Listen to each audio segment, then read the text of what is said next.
Bismillahirrahmanirrahim. Assalamualaikum warahmatullahi wabarakatuh. Alhamdulillah. Alhamdulillahilladzi jama'ana fi hadzal majma'il karim wa fi hadhihi al-ihtifalat al-'azimah.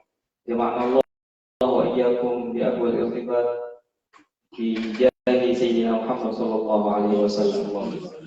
Alhamdulillah, pada siang yang cukup cerah kali ini kita sama-sama akan mengadakan kajian rutin bulanan Lajnah Dakwah Islam Nusantara Ladisnu yang bertemakan Islam Nusantara dalam perspektif sejarah. Sebelum kita mulai, mari kita awali acara ini dengan pembacaan Al-Basmalah dan Surah Al-Fatihah. Mudah-mudahan apa yang kita lakukan kali ini dapat bermanfaat khususnya bagi agama serta bangsa tercinta. Ala hadhihi wa ala kulli ummatin salihah wa ila hadrati Muhammad sallallahu alaihi wasallam. Al-Fatihah.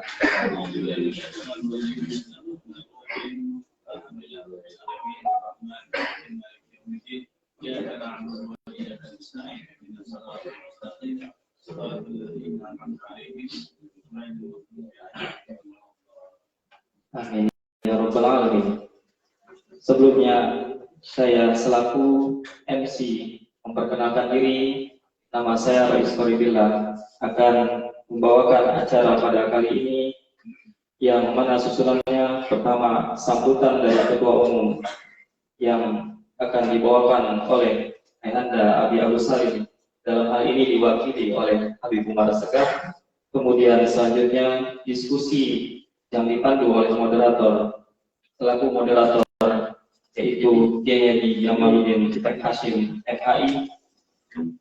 Selanjutnya narasumber dan pembanding yang menyampaikan pokok-pokok pikirannya dengan bertemakan Islam Nusantara dalam perspektif sejarah.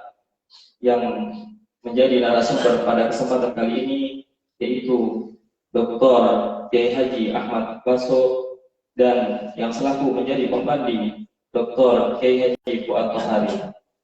Kemudian sesi selanjutnya sesi tanya jawab, dan yang terakhir penutup serta ramah tamah. Untuk mempersingkat waktu, langsung saja saya selaku MC menyerahkan acara kali ini kepada saudara moderator, kepada Kiai Haji Jamaluddin Hashim.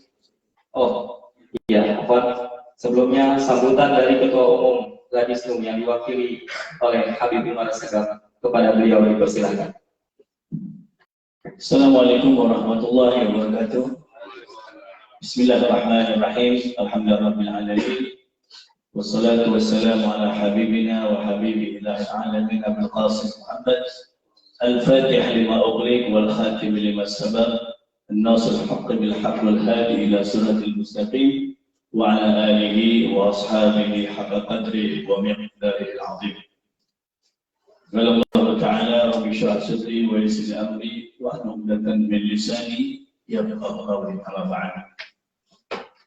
Yang saya hormati dan saya muliakan Bapak Ketua Umum Ladisnu, guru kita bersama Kiai Haji Abi Agus Salim, yang pada saat ini beliau lagi kurang enak, ada sedikit batuk, maka diwakili oleh Fakir saya Muhammad Husin Muhammad Segaf, Ketua PHPI Seni dan Budaya. Insyaallah kita doakan mudah-mudahan beliau sembuh ini, karena tugasnya masih panjang, apalagi di awal tahun baru yang PR-nya begitu besar, ya, banyak hal yang harus kita laksanakan dan kita lakukan untuk berkontribusi di negara tercinta Indonesia untuk mencerdaskan masyarakat dan bangsa memahami esensi dan substansi Islam yang sebenar-benarnya yang diajarkan oleh para wali songo, ya, para ulama-ulama Nahdien. Yang saya hormati dan saya muliakan tamu undangan kita, alhamdulillah alamin, kita sudah kedatangan narasumber yang sengaja diundang, ya, diundang sejak jauh hari untuk memberikan wawasan, pemahaman yang maksimal, insya Allah, dan mudah-mudahan memberikan penyegaran kepada kita semua, seluruh bangsa Indonesia. Pada saat ini alhamdulillah kita direkam ini dan akan dimanfaatkan oleh seluruh anak bangsa Indonesia ini. Jazakumullah khairan wa Kiai Ustaz Dr. Juga di sini ada Bukan dokter, cuma biasa. Masya Allah, marhaban. Biasa orang semakin berilmu semakin tawadhu. Beliaulah orangnya, subhanallah. Kemudian yang saya hormati dan saya muliakan kepada Kiai kita sesepuh juga di Ladisnu, yaitu Kiai Haji Dr. Fuad Tahari. Dalam hal ini insyaallah beliau akan menjadi sebagai pembanding ya dalam kajian kita saat ini. Para pemirsa hadirin wal hadirat, yaitu tema Islam Nusantara dalam perspektif sejarah. Perlu sedikit kita ulas ya. Saya hanya mudah dari kaum bahwa saat ini nama Islam Nusantara masih sebagian besar menganggap sebagai momok suatu hal yang aneh ya. Padahal yang dimaksud Islam Nusantara adalah isinya ajaran Islam atau amaliyah Islamiyah yang diajarkan oleh para ulama-ulama Nusantara yang begitu berjasa menyebarkan Islam, menjelaskan tentang keislaman sehingga alhamdulillah alamin Islam sampai ke Indonesia tanpa melalui konflik, tanpa melalui peperangan. Islam datang begitu indah ya, tidak bertabrakan dengan budaya-budaya penduduk setempat, kemudian seni-seni yang sudah ada di maka perlulah lebih dalam lagi pengkajian kita agar majority di Indonesia ini lebih memahami. Jangan orang dengar nama tapi tidak paham apa itu arti Islam Nusantara. Itu sasaran kita pada saat ini. Mengapa kita mengadakan kajian? Insyaallah kajian itu akan terus berkesinambung ya. Kayak jemaah dan sini juga alhamdulillah kita ditemani oleh moderator yang juga sebagai mubalik kondang ini di Jakarta dan di seluruh Indonesia. Sudah jam terbangnya jauh sekali ya. Alhamdulillah alamin, insyaallah beliau akan menjadi moderatornya, akan menghidupkan suasana diskusi kita pada saat ini. Oke, tidak usah lama-lama berpanjang-panjang karena kita akan mendengarkan hal yang lebih bermanfaat. Kemudian juga ada tamu kehormatan kita Ani Najmi Kiai ya Ustaz Kiai Dr. Ini sahabat beliau moderator. Subhanallah telah hadir di tengah kita dan insyaallah juga akan menghidupkan dengan pertanyaan-pertanyaan sebagai wakil daripada saudara-saudara kita di luar sana. Silakan ketika dia bertanya lah supaya kita ini bisa mewakili ya pertanyaan-pertanyaan di luar forum karena kita perlu situasi kondisi sekarang ini banyak Islam apa disebutnya radikal ya, intoleran dan lain-lainnya karena mereka tidak paham akan esensi dan substansi hakikat Islam yang diajarkan oleh baginda Rasulullah SAW yang insya Allah itu telah dilaksanakan dan dilakukan terlebih dahulu oleh siapa? Oleh para ulama-ulama di Nusantara cinta Indonesia ini. Baik dari saya, terima kasih banyak sekali lagi. Jazakumullah khairan datang bi hudurikum jami'an.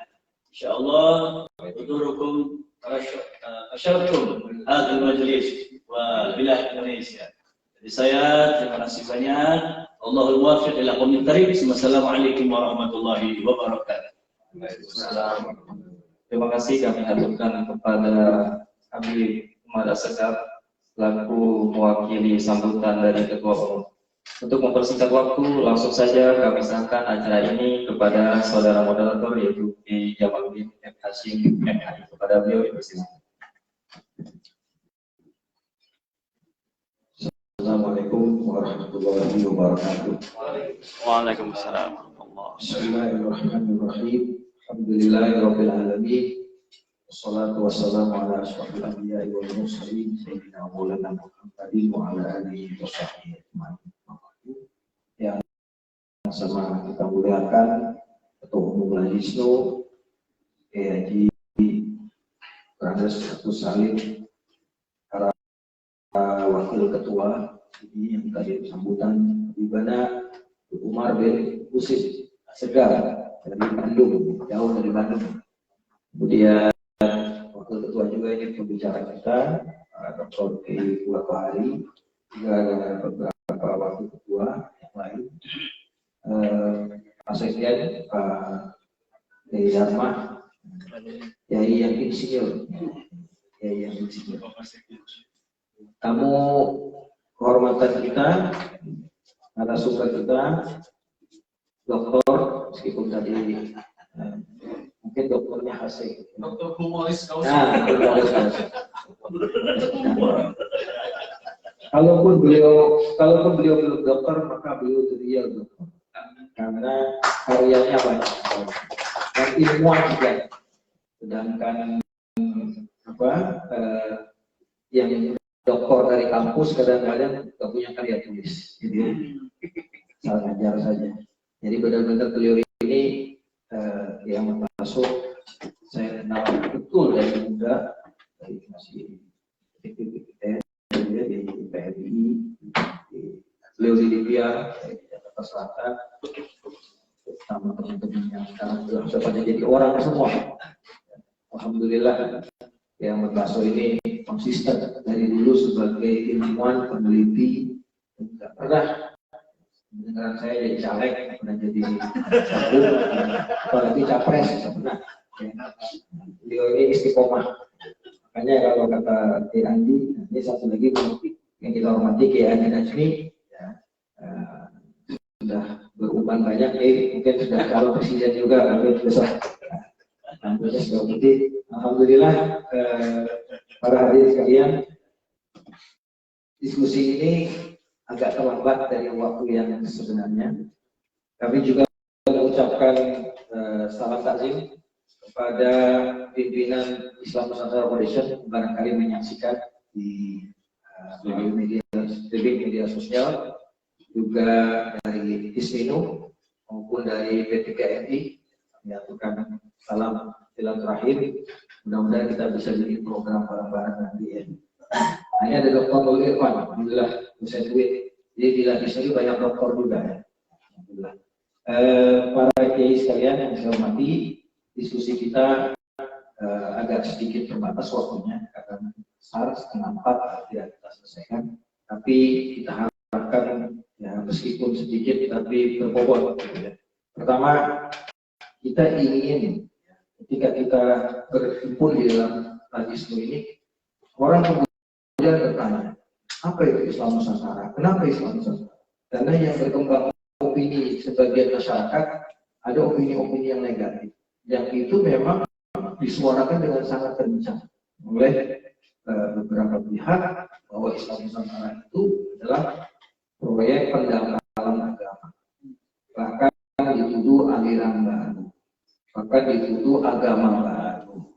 Jadi semua yang menyimpang, yang aneh-aneh, yang sholawatan sambil joget-joget, kemudian yang sholawatan di gereja kemarin itu pakai rebana, nyanyi lagu Natal, itu kemudian yang ada lagi macam-macam ya, yang aneh-aneh itu kemudian dikaitkan dengan Islam Nusantara. Nah, ini kita tanyakan kepada Pak Kiai Baso mengenai hal ini, karena mungkin yang ikut dalam streaming ini juga sebagian kawan-kawan yang memang masih punya pemahaman demikian. Tapi kita tidak perlu emosi, karena memang demikianlah adanya. Barangkali orang memahami sesuatu itu lebih mengedepankan praduga daripada tabayun, daripada semangat ilmiah untuk mencari sumber yang asli. Karena sebetulnya kalau kita kaji, Islam Nusantara itu bukan, kalau kemarin saya tulis di Facebook saya, Islam Nusantara itu istilah baru, bukan barang baru. Dia istilah baru, tapi bukan barang baru. Kalau bahasa kita, al-ismul jadid ala musammal qadim. Barangnya sih udah ada, udah lama. Jadi kita nggak ada yang baru, nggak ada yang sesat, nggak ada yang di sini nggak diajarkan misalnya nanti kalau mati kain kafannya pakai kain batik, katanya begitu kan? Nggak ada di sini, nggak ada. Di sini semua kalau dulu orang menyebutnya Islam rahmatan lil alamin. Ada yang menyebutnya apa namanya? Ahlussunnah wal Jamaah An-Nahdiyah. Maka Islam Nusantara ini kira-kira sama dengan semua, sama dengan ini. Tidak ada yang beda, sama sekali tidak ada yang baru. Justru yang orang melihat baru itu adalah semangat. Semangat yang baru bukan dimotivasi untuk memilih sesuatu yang apa istilahnya itu gagah-gagahan dan sebagainya. Semangat yang baru itu karena dirasakan. Ini sebetulnya dimulai dari era almarhum Kiai Haji Abdul Rahman tahun 80-an, 90-an. Kemudian juga saya baca tulisannya dalam Rahmat mengenai pribadiisasi Islam. Islam harus menapak membumi di Nusantara, dimanapun dia berada. Karena Islam itu bukan doktrin yang mengawang-awang, yang melangit. Dia doktrin yang bersentuhan dengan kehidupan. Bahkan dalam sebuah tulisannya dulu ada satu gejala yang disebut dengan Arabisasi. Segala-galanya sekarang disebut Arabisasi. Jadi kalau manggil bapak itu tak enak, kalau manggil abi gitu. Panggil ibu, bunda, atau kalau di kampungnya Pak Andi itu biung, ya. Nah, itu nggak enak kalau nggak manggil umi. Kemudian apa disebut dengan segala kosakata kemara yang Arabis, bukan hanya Islam. Kalau Islamis sih kita nggak ada masalah, karena kita dulu deh, ya. Tapi sekarang itu seakan-akan yang berbau kultur, yang berbau lokal itu dihindari karena takut dianggap tidak Islam. Nah, sedangkan Wali Songo dulu memulainya dengan bagaimana membumikan ajaran Islam itu di Nusantara lokal. Nah, Islam Nusantara ini kalau mau dibilang baru ya semangat baru. Semangat apa? Semangat mengembalikan ya spirit pembumian tribumisasi Islam di tanah. Bukan menusantarakan Islam, ya, bukan merubah ajaran Islam, tapi menjadikan ajaran Islam sebagai ajaran yang hidup di masyarakat dan betul-betul menghargai kearifan lokal yang ada. Nah ini kan dari dulu nggak pernah selesai. Ya. Jangankan kelompok-kelompok yang Islamnya cukup kencang ya, Islam di kalangan Nahdliyin saja atau Islam Nusantara itu dengan dialog dengan budaya lokal saja belum selesai. Soal sedekah laut, sarung potong tangan kepala kerbau. Ini kan laku-laku adat yang banyak ya di Betawi ini misalnya juga pernah ada kritik soal kawin itu kenapa ada roti buaya gitu kan? Buaya itu kan bentuknya utuh jadi kayak patung. Dan ini dapat macam-macam. Jadi bukan barang baru dialog semacam ini. Tapi apakah dengan itu kemudian kita menolak Islam Nusantara ini sebagai sebuah istilah yang sebetulnya tidak berisi apa-apa kecuali memang apa-apa yang sudah kita punya saat.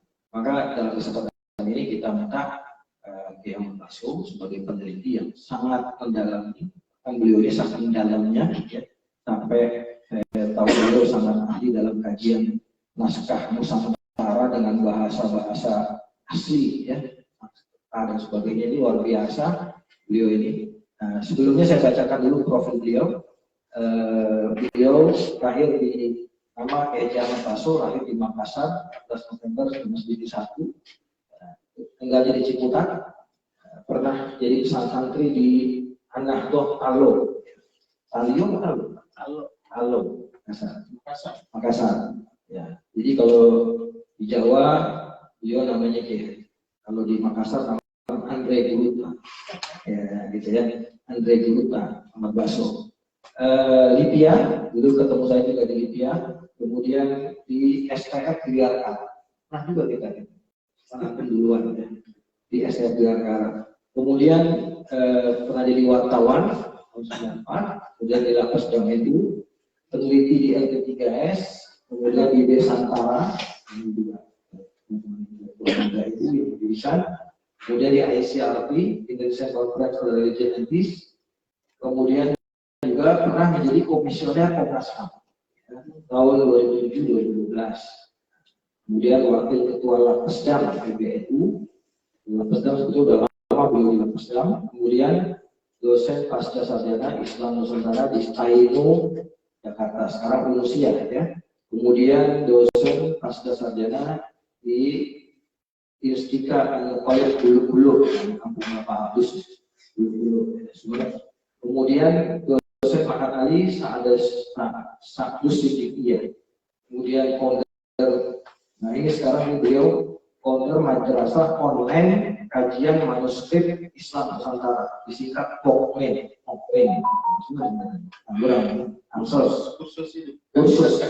Khusus kajian naskah. Nah, boleh juga koleksi ya. Kita waktu khusus teman-teman hadisnya untuk beliau punya jadwal ngaji khusus untuk hadisnya. Bisa ya? Bisa. Kan gratis Mas. Ada APM. Iya.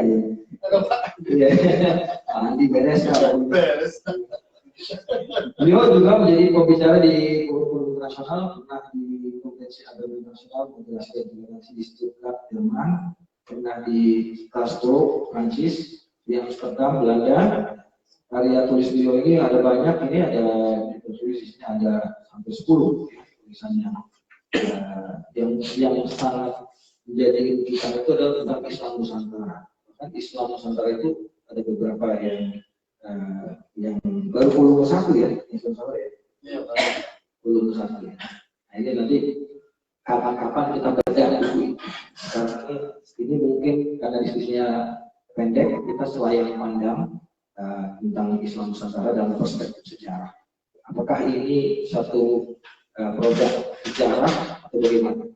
Nah, nanti ditimpali ya, di cara nanti adalah Dr. Dian Fahrunadi, dosen di UIN, insya Allah mudah-mudahan sekali lagi profesor ya, dan banyak karya tulis juga beliau memang basicnya di Fakultas Syariah. Demikian kepada Pak Ibasu, kami persilahkan. Terima kasih Mas Jabat. Bismillahirrahmanirrahim. Assalamualaikum warahmatullahi wabarakatuh. Waalaikumsalam warahmatullahi wabarakatuh. Sayyidina Muhammad Alhamdulillah, hadirin hadirat yang saya hormati, khusus kepada Sahibul Bait Pak Andi Najmi, Al-Mukarram Habib Umar, Sikap, Ki Agus, udah sering ketemu cuma lama, kan lupa-lupa. Kemudian para pengurus Majlis Nur dan para sahabat yang saya hormati, ya panelis kembali Pak Kiai Fuad, Wahari, dan ketemu juga. Terima kasih atas kehadirannya. Ya, awalnya saya mau ngasih bahan untuk presentasi di Infocus, terlambat saya infokan ya ini fokusnya ya. Muncul. Saya ingin berbicara tentang Islam Nusantara dari sumbernya yang otentik. Nah ini kan banyak yang salah paham seperti disebut tadi Mas Jamal, Kiai Jamal yang menanyakan, mempertanyakan, meragukan, bahkan mendiskreditkan satu pemahaman tentang Islam Nusantara. Padahal sebetulnya itu sudah setiap hari kita lakoni, sudah 5 abad ini kita berislam Nusantara. Dulu dianggap oleh para wali dengan nama Din Arab Jawi. Jadi Jawi itu Nusantara. Kenapa Jawi? Karena para wali ini ingin membangun karakter keislaman kita sebagai mercusuar Islam rahmatan lil alamin yang nanti untuk itu tadi yang disebut dalam naskah lain menyinari diskon, menyinari. Namanya mercusuar kan ada kapal mau gelap-gelapan untuk penerangan. Kita ini mercusuarnya menyinari diskon bahasanya, menyinari alam. Saya isiin bumi, ternyata dalam sana. Semua isi bumi ini ya, simbolnya NU kan. Kita simbolnya NU itu kenapa dia Ridwan Abdullah itu menciptakan simbol NU itu di bintang 9 di Songo, terus bumi bulat, bumi datar, terus dilingkar oleh kata Nahdlatul Ulama. Itu memang inspirasinya dari Anga Jawinya para wali ini. Din Arab Jawi kita terjemahkan sekarang itu adalah Islam Nusantara. Nah ini semua ada sumber otentiknya. Inilah makanya Kalau orang tidak ngerti Islam Nusantara, maka nggak akan terjadi adalah Arabisasi. Nah inilah yang sekarang ini BPN itu kan kalau nggak Arabisasi, Arabisasi. Katanya menghidupkan Gus Dur, tapi Gus Dur yang itu mau diangkat, bukan Gus Dur yang hilirisasi. Nah inilah yang sisa mendesakkan yang jadi. Nah, ini banyak hal-hal keperadaban, tapi isinya Arabisasi. Nah itu kan pertentangan dengan karakter pemikiran Gus Dur.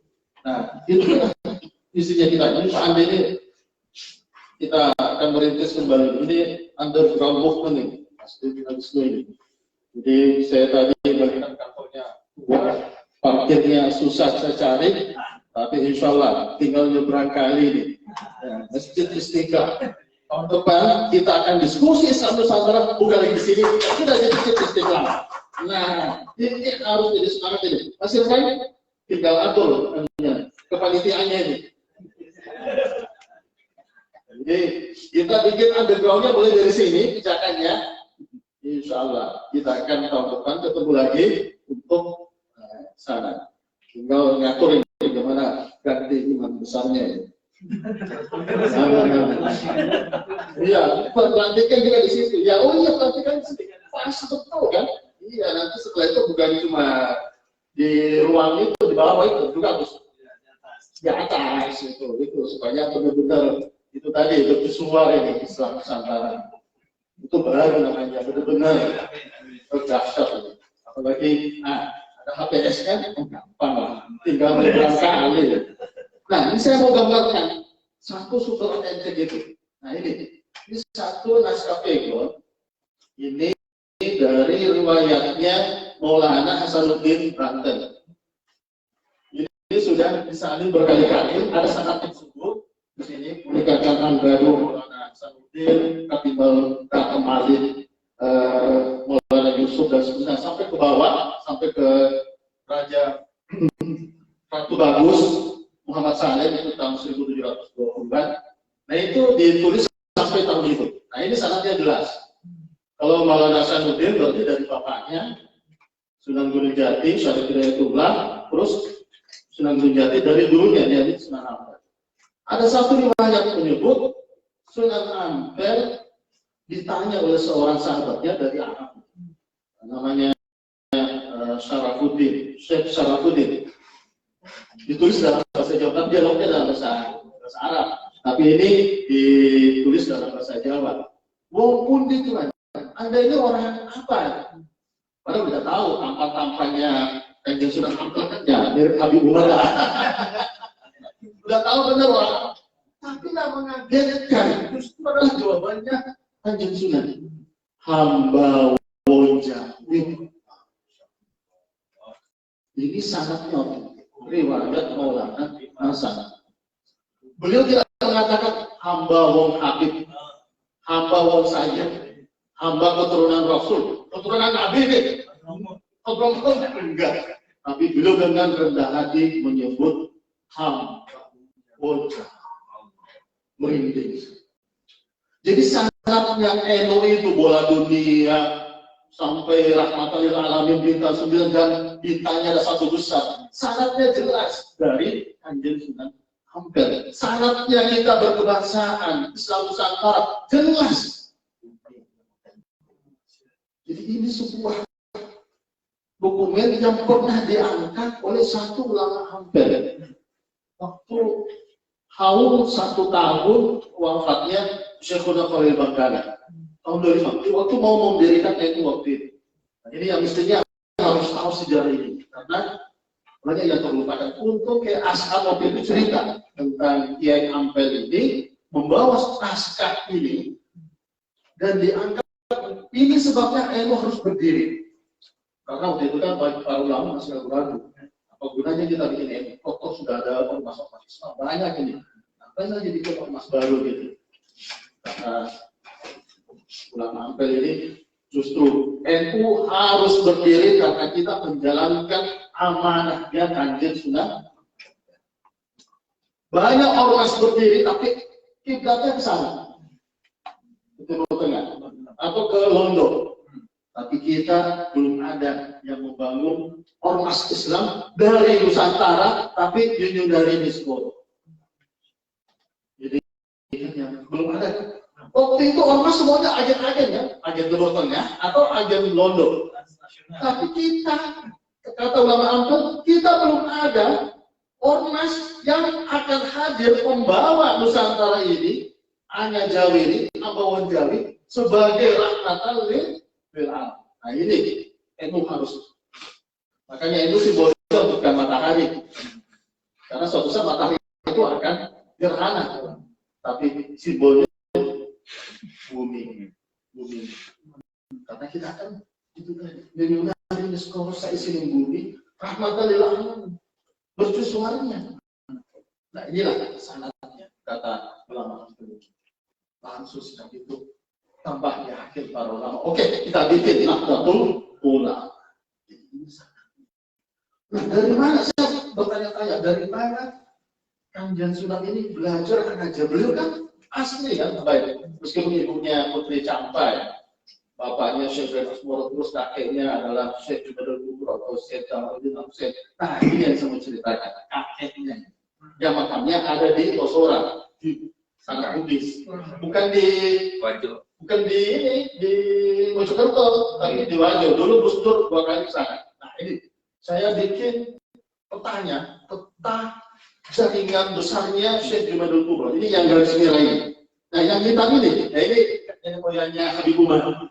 Kalau nenek moyangnya Habib Umar itu yang hitam ini, itu baru belakangan dari tahun 1600. Yang pola berbila, al-habsyi, al-segam, dan seterusnya itu baru tahun 1600. Dan pangkalannya itu ada di Ahmad Abad, di Cambai atau di Surat, di Gujarat, sekitar itu. Itu keturunan Ali bin Muhammad Saksi Berban, ya gitu kan. Nah, ada saudaranya Ali yang bernama Alwi. Nah, itu yang menurunkan Wali Songo. Nah, yang disebut dengan Abdul Fakih. Kalau Ali itu yang menurunkan anak yang disebut Al-Fakih Al-Muqaddam, yang menurunkan para habaib inilah. Nah, di sebelah satu sisi itu yang saudaranya Ali bernama Alwi, itu yang menurunkan Abdul Malik yang disebut Al-Zaman Khan, kemudian menurunkan Abdullah, kemudian menurunkan Ahmad Shah Jalal. Itu semua yang di India ini, di sini di India ini, yang merah ini, dari kami ini, yang merah ini. Terus kemudian menurunkanlah Syekh Jumadil Kubro. Nah, dari Syekh Jumadil Kubro ini lah membangun jaringan besar ini dari India sampai ke Indonesia Timur. Nah, yang di India bukan India yang di Gujarat. Karena yang waktu itu India yang kaya-kaya, yang basisnya HPN, himpunan pengusaha negeri. Nah, ini nih, yang di daerah bawah, Tamil. Daerah Tamil itu. Nah, yang abad-abad itu bukan di daerah sini pangkalannya. Karena jaringan mereka bukan jaringan dagang, yang lintas benua, lintas negara, tapi jaringan keagamaan. Tasawuf. Tapi kalau yang jaringannya Syekh Jumadil Kubro dan para wali, benar-benar jaringan ekonomi lintas. Kerajaan memangnya. Nyambung HPN dengan disco untuk sampai ke sana. Nah, kata Pak Andi habis dari Istiqlal, dia nyambung lagi ke sebelahnya. Ada 2 katedral atau istana. Kalau Katoliknya sudah pasti Nusantara kalau Katolik. Tapi yang sebelah sana itu. Nah, ini sebetulnya melanjutkan dulu kiprahnya Syekh Jumadil Kubro. Nah, satu warisannya Syekh Jumadil Kubro yang kita dapatkan bukan dari Gujarat, tapi dari Tamil ini yang disebut daerah Malabar itu. Dulu orang Arab menyebutnya Kochi. Sekarang Kochi itu ada satu kota pelabuhan yang sangat kaya dan banyak didatangi kapal-kapal Arab maupun kapal-kapal Cina. Di mana ada kapal Cina pasti sumber ekonomi besar di situ. Nah, itulah kemudian menjadi pangkalannya Syekh Jumadil Kubro membangun pesantren di situ. Nah, saat itu kemudian menikah dengan Raja Rom. Nah, Raja Rom itu maksudnya bukan Konstantinopel atau Turki, tapi adalah Benggala. Karena waktu itu penguasa Benggala orang Turki. Nah, disebut sebagai orang Rom. Jadi waktu itu Rom itu adalah Benggala, bukan Turki atau Konstantinopel, tapi orang imigran dari Turki. Nah, istilah santri itu satu warisannya Syekh Jumadil Kubro. Itu bahasa Tamil dan sampai sekarang banyak orang tahu dari mana asal-usul kata santri, dan itu kita pakai sampai sekarang sebagai hari santri. Nah, sudah, ternyata itu kan warisannya para wali dari daerah Malabar ini. Tamil ini yang berbahasa Tamil ini. Jadi mereka betul-betul berkarakter ini, menyatu dengan ini. Kenapa waktu itu para wali menyatu dengan masyarakatnya? Karena ada pengalamannya juga kita. Nah, inilah karakter Islam Nusantara, belajar dari pengalamannya itu batu tahun 1340, itu masa awal muda Syekh Ibrahim membangun ini pesantren. Itu kebetulan dia dihadap oleh orang Hindu. Dia. Karena dilihat Ibnu Battuta ini adalah utusannya para khalifah dari Delhi. Langsung ditangkap, hampir mau dipenggal. Tiba-tiba datang orang, ini di sebuah kampung ini, bukan di kota ini. Kalau kota kan dikuasai khalifah-khalifah. Sebuah kampung, tiba-tiba datang orang berbaju putih. Kaget, ini Battuta siapa ini? Tiba-tiba orang-orang Hindu di sekitar itu yang sudah hampir membunuh beliau, langsung punya hormat dan samina wa ta'ala. Tidak jadi di Battuta, penggal kepalanya. Kaget, kok bisa ada orang sufi, seorang ahli tasawuf tinggal di tengah-tengah pemukiman orang dan diterima dengan baik. Itu kan dakwah wali songo. Sejak itu kemudian Ibnu Battuta sadar Islam hanya akan bisa disebarkan dengan cara, tidak mungkin dengan cara khalifah, politik atau kekuasaan. Akhirnya Syekh Jumadil Kubro kemudian membawa Islam ini ke Campak, ke Nusantara dengan pendekatan, tidak menggunakan pendekatan kekuasaan. Tidak ada khalifah, dulu bukan utusan khalifah, nggak ada khalifah. Bahkan khalifah itu memusuhi para habaib sayyid di sekitar Malabar itu, dibunuh kaum sufi itu oleh para khalifah itu sendiri. Nah akhirnya banyak teman-temannya Syekh Jumadil Kubro itu migrasi ke Campak dan ke Pasai, ke Aceh, karena terjadi persekusi dia terhadap muslim-muslim yang ahli tasawuf dan sufi, kaum tarekat dan juga para sayyid itu banyak korban. Nah, setelah kemudian para wali Syekh Jumadil Kubro belajar kita harus berkarakter, membangun satu keberkahan, kita hidup bersama dengan masyarakat tempat kita tetap. Terjadilah kemudian akulturasi, perkawinan. Kan tidak ada perkawinan itu. Mana yang syarifah tidak ada seperti itu. Jadi waktu itu para wali mencari calon istri itu bukan yang syarifah. Yang syarifah itu yang jadikan hitam ini.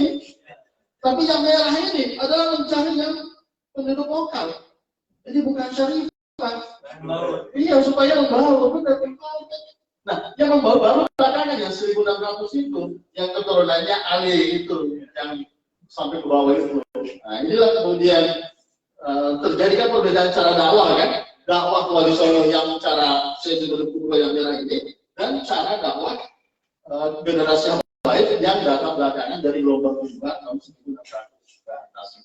Nah, itu menjadi satu pijakan bahwa Syekh Sunan Ampel ini betul-betul tahu diri, tidak mengatakan hamba wong sayyid atau wong habib, tapi yang wajah. Nah, itulah. Dan ternyata cara dakwah seperti ini, perspektif, cara pandang dan kosmologi seperti ini, itu yang kemudian membawa Islam itu benar-benar berakar. Dan bukan sekedar menjadi makhluk di Indonesia ini. Artinya sudah diselamatkan, sudah selesai. Kita tinggalkan seperti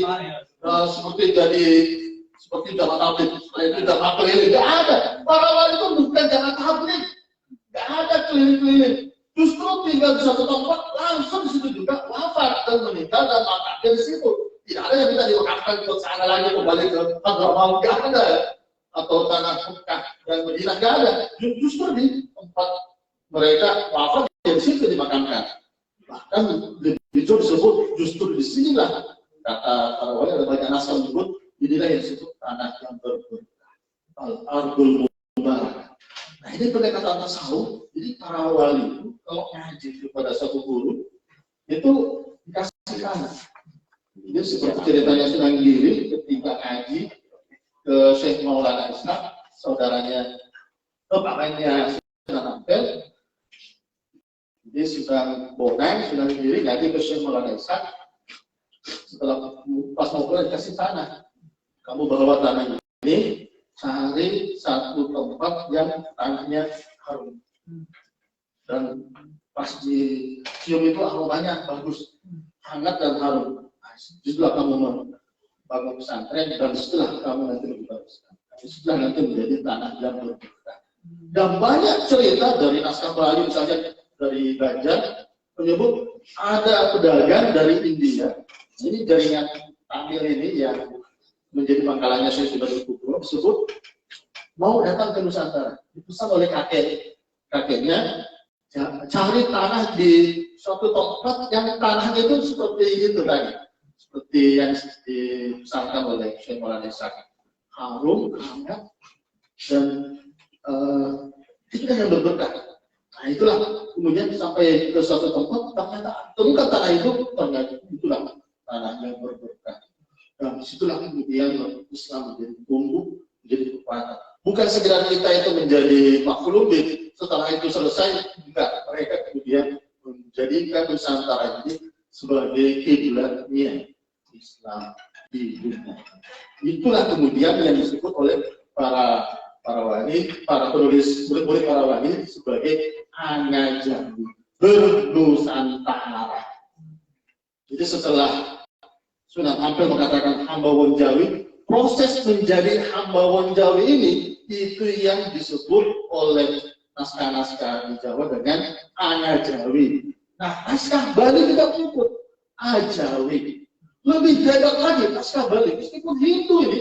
Wah, ini hebatnya Bali, karena dulu murid mereka adalah murid-muridnya Kanjeng Sunan Giri Tamo. Mereka meskipun tidak jadi Muslim, tapi mereka benar-benar menginternalisasi Islam Nusantara para wali.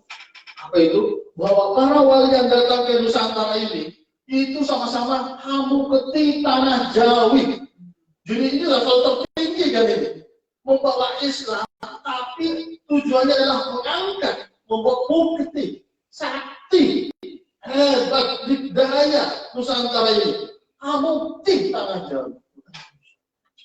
Jadi dari proses hamba Jawi menjadikan tanah ini sebagai tanah yang berberkah. Setelah itu, hamu peti tanah. Ini tujuan kita bersama-sama. Dengan kekuatan Nusantara, ini menjadi kendaraan untuk membawa Islam itu sebagai rahmatan lil alamin. Nah inilah makanya ketika datang Belanda ini mau dihabisi. Pertama yang dihabisi adalah makam-makam para wali, habisi. Sempat ya? Oh, mereka punya agenda itu, tapi ternyata gagal. Ya? Pernah VOC mau menghancurkan makamnya Sunan Giri, nggak jadi, gagal total. Akhirnya pelihara muslim-muslim ya segitu. Ada itu yang mau dipakai ternyata kan. Nah sekarang banyak sekarang pengurus-pengurus yang lupa kan dengan Wali Songo. Nah itu bagian dari agenda company itu. Ada lupa bintang 9 kan. Banyak kan sekarang ini, nggak ada lagi bicara satu abad ini kok nggak ada Wali Songonya. Itu kan murtad kan. Karena ini loh, kan hitahnya kita ini kan. Hitahnya loh kita ini. Rahmatan lil alamin, tapi dari mana startnya? Kan banyak orang bicara rahmatan lil alamin, tapi Arab bisa kasih atau Lolo bisa kasih. Justru lewat Wali Songo bintang 9, kita tuh rahmatan lil alamin. Startnya itu adalah amu peti tanah Jawi. Ini sangatnya jelas di sini. Makanya para wali itu tidak menganggap Indonesia ini negara Islam, bukan juga negara Darul Kufur atau Darul Harb, tapi Darussalam. Begini, saya baca naskah Melayu dari Patani, Campa, naskah Jawa, Palembang, semua negeri-negeri ini ketika diserahkan oleh para wali disebut dengan Darussalam. Masuk ke Jawa, Wonosalam, Siti Salam atau Wonosalam. Jadi di Jombang ada namanya Wonosalam, desa Wonosalam. Pas itu dengan hadirnya 3 tokoh pendiri itu, karena situ dulu adalah barangannya Wonosalam, Darussalam. Gimana? Masih ada waktu kan? Ya. Masih lanjut ya. Nah ini yang menjadi penting ini. Nah, saya mau bandingkan dengan target operasi Belanda waktu revolusi kemerdekaan tahun 47. Nah, sebelum itu saya ini dulu. Ini di Jawa. Bagaimana para wali itu membangun pangkalan-pangkalan besar-besar? Benar-benar daerah strategis. Satu selain daerah pesisir ini, juga di daerah ini, daerah-daerah hulu yang punya mata air besar, bendungan-bendungan. Itu daerah Kediri yang kemudian menurunkan ini kan sungai Berantas itu. Ini pangkalannya semua ini. Dari sini kemudian banyak pesantren bangun Terawan. Kemudian daerah Bengawan Solo sini, daerah Lebak Solo, itu banyak kemudian pesantren yang dibangun. Kemudian juga daerah Jawa Barat juga itu yang menjadi pangkalannya Sunan Gunung Jati, itu juga adalah daerah subur di daerah pedalaman. Nah ini semua adalah pangkalan ini. Nah pas kita menghadapi Belanda, ini semua dihabisi oleh Belanda. Nah satu proyeknya Belanda yang benar-benar sistematis ketika terjadi agresi Belanda Juli 47. Wafatnya Hadratus Syekh kan pas agresi itu dimulai 21 Juli, 4 hari kemudian tanggal berapa? 4 hari kemudian Hadratus Syekh wafat. 17 Julinya 25 ya? Ya. 21 operasinya 25 beliau wafat. Kenapa? Karena tahu betul bahwa agresi memang menyasar basis Wali Songo dan basis pesantren. Ini kotanya. Wah, mengerikan. Jawa Timur dulu kita lihat. Nah, ini slide-nya ya. Nah, ini Jawa Timur. Ini di Jawa Timur ya. Jawa Timur itu operasinya dari Pasuruan. Karena Surabaya sampai ke Sidoarjo kan sudah dikuasai dari 10 November itu ya. Nah, operasinya itu 21 Juli dari Pasuruan itu sampai ke Malang, sampai ke selatan, nah Jawa Tengah sampai targetnya pesantren semua nih. Daerah pesantren ini sampai ke selatan, basis laskar Hizbullah, basis laskar santri, semua dihabisi pesantren. Banyak pesantren dibakar. Itu dari sini. Itulah sebabnya pas Bung Tomo menghadap kepada Hadratus Syekh tanggal 24 Juli itu, 3 hari setelah operasi ini, beliau shock dengan berita tentang pesantren menjadi target sistematis pembunuhan Indonesia. Kalau pesantren sudah habis, siapa yang akan mengawal kita sendiri? Islam. Dan memang dan dulu pokoknya mau begitu, habisin sekali. Akhirnya menjadi pengawal semua. Paku buminya, Pak Kuning Jawi bahasanya adalah para wali dan murid-murid ada juga para ulama, para kiai pesantren itu adalah paku-pakunya pesantren. Waktu habis, hancur sudah. Dan kita nggak bisa lagi menjadi bersuara kan? Habis. Benar. Inilah sejarah ini harus kita. Nah ini malah bicara 1 abad. Ini anteknya siapa ini? Nah ini jadi saya kira ini very penting. Jadi ini baru permulaan, ini baru mau. Tadi saya ingat Wadah Salam di Banten ada tuh. Ada itu ya? Wadah Salam. Ada juga ya? Berarti jaringan dari itu juga ya? Sudah Gunung Jati itu. Nah ini baru provokasi pertama ini. Provokasi berikutnya kita di Istiqlal. Ini supaya lebih benar-benar menghindari. Kita kan menghindari. Tak mungkin menghindari kalau lampunya kecil atau sinyalnya lemah. Hanya 1 meter. Harus tinggi. Antaranya di sana tuh. Di Istiqlal tuh. Harus. Kayak benar itu sekolah dunia ini. Gimana Mas Jamal? Oke, saya kira gitu. Dan saya kira gitu, nanti kita diskusi. Lebih kurang yang maafkan, walau muafiq dan komentarnya. Assalamualaikum warahmatullahi wabarakatuh.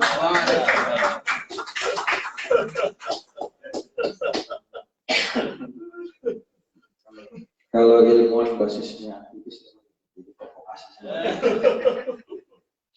Alhamdulillah. Dan terima kasih itu saja sampaikan kepada Ibu Basu.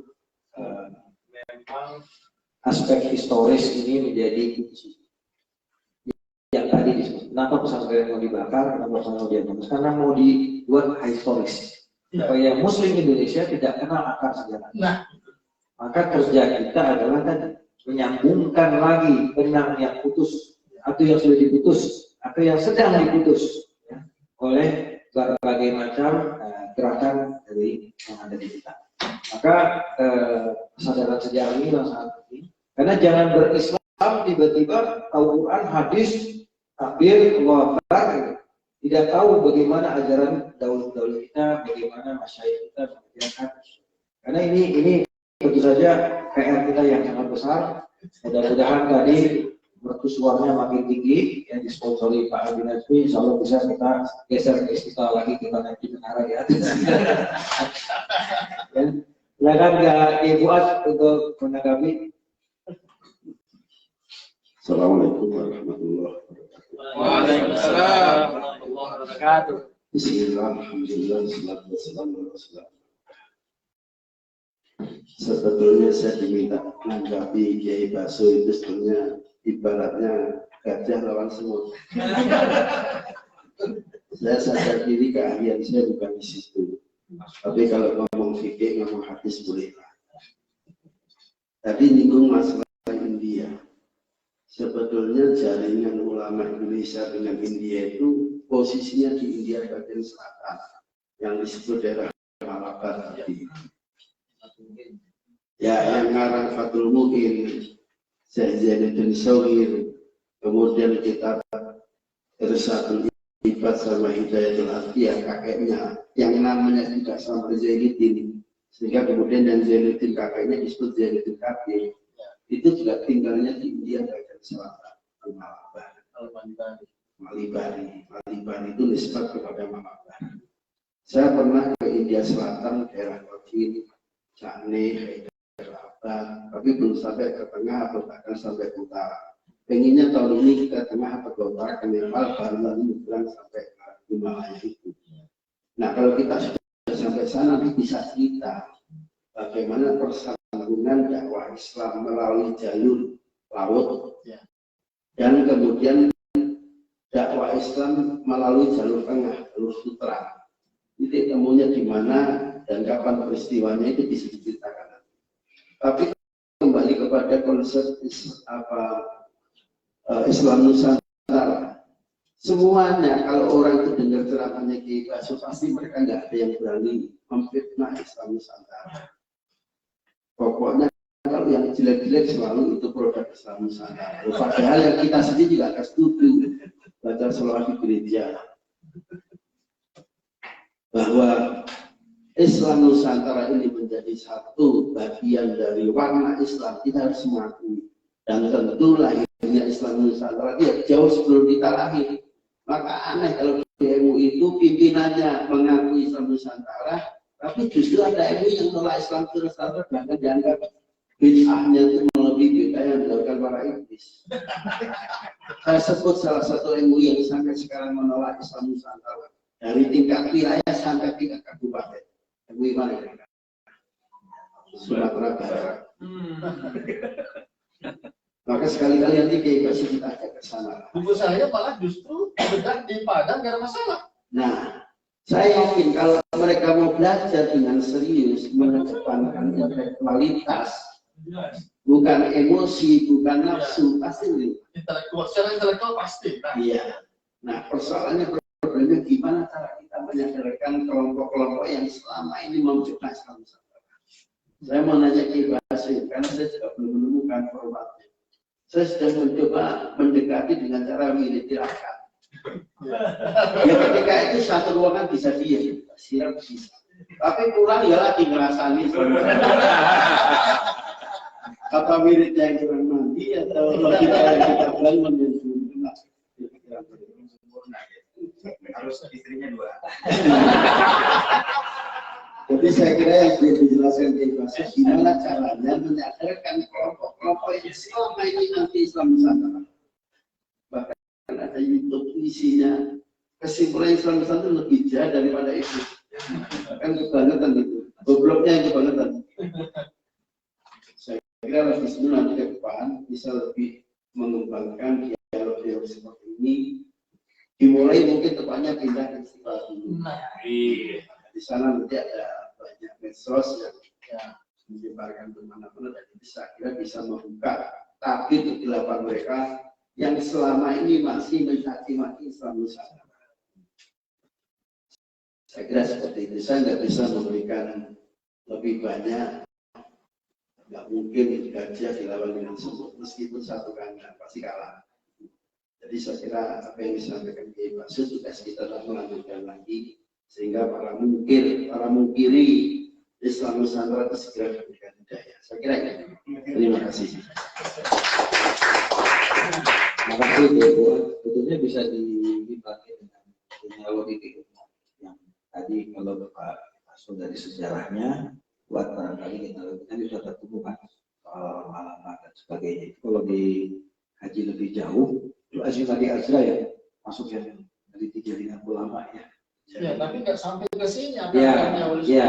Mungkin referensinya juga sangat terbatas. Artinya lebih banyak studi pustaka, bukan langsung ke jantungnya, gitu ya. Kemudian juga ya intinya sama sejarah. Kita bongkarnya dari sejarah. Maka kita berharap sebetulnya pernah kita ngobrol-ngobrol itu di hadisnya, kita bikin tentang besar Islam Nusantara. Jadi yang pro hadir, yang kontra hadir.